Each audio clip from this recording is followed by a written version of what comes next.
Hallelujah. प्रभु का धन्यवाद देते हैं। प्रभु ने मौका दिया एक छोटा सा वचन आपके बीच में बांटने के लिए। आज हम एक छोटा सा विषय सीखेंगे, समा।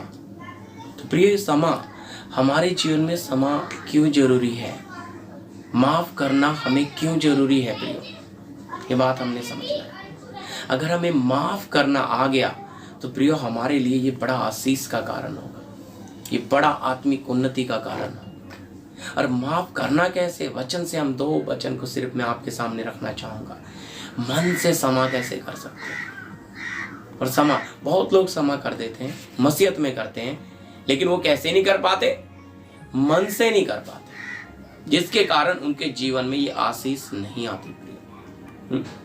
क्षमा करने का बहुत बड़ा फायदा है प्रियो। एक छोटा सा उदाहरण आपको देना चाहूंगा। एक बड़ा तूफान आया, उस तूफान एक बांज वृक्ष पे लगा और एक हरी घास पे। तो हरी घास जमीन से चिपक गई, पूरी झुक गई, और बांज वृक्ष जड़ से उखड़ के गिर गया। क्यों? वो तूफान का सामना नहीं कर पाया, क्योंकि अकड़ के सीधा खड़ा था। जब तूफान चला गया, जब तूफान गुजर गया, शांत हो गया, तो हरी घास फिर से लहराने लग गई, खड़ी। तो बांज वृक्ष इस बात को देखकर हैरान हो रहा है कि ये कैसे हो गया। वो ये बात पे हैरान हो रहा है, ये किस तरह से सामना, मैं इतना विशाल, इतना ताकतवर, मैं इस बात का सामना नहीं कर सका, ये कैसे कर पाई। तो प्रियो अच्छी तरह समझना, जब उसने घास से सवाल किया तो घास ने जवाब दिया, ये तो बड़ी छोटी बात है, ये तो बड़ी मामूली बात है। जब तूफान आया तो मैं झुक गई और तूफान मेरे ऊपर से चला गया। तो बांज वृक्ष अकड़ के खड़ा। इसलिए जड़ से कुछ लोग अपने घमंड में रहते हैं, अपने अहंकार में रहते हैं, अपने ही आप में रहते हैं, जिसके कारण वो क्षमा नहीं करते। और बहुत लोगों को क्षमा कर देते हैं तो भी वो ऊपर से करते हैं प्रियो। लेकिन प्रभु यीशु मसीह क्या कहते हैं, हम इसमें देखते हैं प्रभु के वचन में। जी, वचन आप निकाल लीजिए मेरे साथ। मत्ती रचित सुसमाचार उसका 6 अध्याय 14 और 15। इसलिए यदि तुम मनुष्यों के अपराध क्षमा ना करोगे तो तुम्हारा स्वर्गीय पिता भी तुम्हें क्षमा ना करेगा। हालेलुया।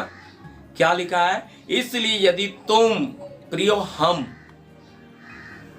मनुष्यों के अपराध क्षमा ना करेंगे तो तुम्हारा स्वर्गीय पिता भी तुम्हें क्षमा नहीं करेगा। आगे 15 सुन लीजिए। और यदि तुम मनुष्यों के अपराध क्षमा ना करोगे तो तुम्हारा स्वर्गीय पिता भी तुम्हारे अपराध क्षमा नहीं करेगा। हालेलुया। जैसा मैंने ऊपर पढ़ा, इस बात को हमने समझना है। यीशु मसीह स्पष्ट कह रहे हैं प्रियो कि इसलिए यदि तुम मनुष्यों के अपराध क्षमा करोगे तो तुम्हारा स्वर्गीय पिता भी तुम्हें क्षमा करेगा, तो ही करेगा। कितना जरूरी है आपके और मेरे लिए हमें माफ करना। और माफ करना कैसा है, मसीहत में क्षमा करना कैसा है, इस बात को अगर हम समझ पाएंगे तो ही हम प्रभु के इस मार्ग में चल सकते हैं। गंभीरता से इस बात को आप सीखें, समझें। क्षमा करना क्यों जरूरी। अगर हम क्षमा करते हैं ना, बहुत बड़ी आशीष को हम पाते हैं।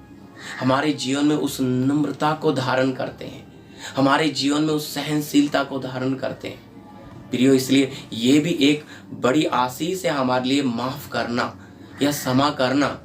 इसके बारे में यीशु मसीह ने आज्ञा दी है। और जब पतरस ने सवाल किया कि प्रभु मैं अपने भाई को कितनी बार क्षमा करूं, तो यीशु ने कहा व्यवस्था में कितनी बार लिखा है, 7 बार। तो उसने बोला 70 गुना, यानी कि कम से कम 490 बार हमें क्षमा माफ करते रहना है प्रियो। माफी माफी है, इसके अंदर और कोई बात है ही नहीं, हमें माफ ही करना है। क्यों? क्योंकि स्वर्गीय पिता ने हमारे अपराध क्षमा किए हैं। अगर प्रियो यहाँ प्रभु हमारे सारे गुनाह लटका दे तो हमें मुंह उठाने का योग्य होगा। अगर आज हम प्रभु के लहू से धुलकर, पवित्र आत्मा से हम परिपूर्ण होकर प्रभु के सामने खड़े हैं आनंद से, तो क्या हम अपने पिछले धुले हुए को भूल गए? हम भी तो गुनाह में पड़े थे, हम भी तो पाप में पड़े थे। जब प्रभु ने हमारे सारे गुनाहों को माफ किया तो हमें भी अपने भाइयों को, बहनों को माफ करना है। और माफ करना यानी कि क्षमा करने का मतलब है, पढ़ लीजिए मत्ती रचित सुसमाचार, मेरे साथ निकाल लीजिए उसका 18 अध्याय 35 वचन को मैं आपके लिए पढ़ना चाहूंगा। इसी प्रकार यदि तुम में से हर एक अपने भाई को मन से क्षमा ना करेगा तो तुम्हारा पिता जो स्वर्ग में है तुम्हें भी क्षमा तुमसे भी वैसा ही करेगा। हालेलुया। मन से क्षमा करने का मतलब होता है प्रियो भूल जाना। हम मनुष्य स्वभाव के अंदर क्या है, माफ कर देंगे, लेकिन हाँ आ रहा है इसने ऐसी गलती की थी, आ रहा है इसने ये किया था, हम उस बात को हमारे मन में कुड़कुड़ाते हैं, हमारे अंदर ही पड़ा रहता है, मन से क्षमा नहीं करते।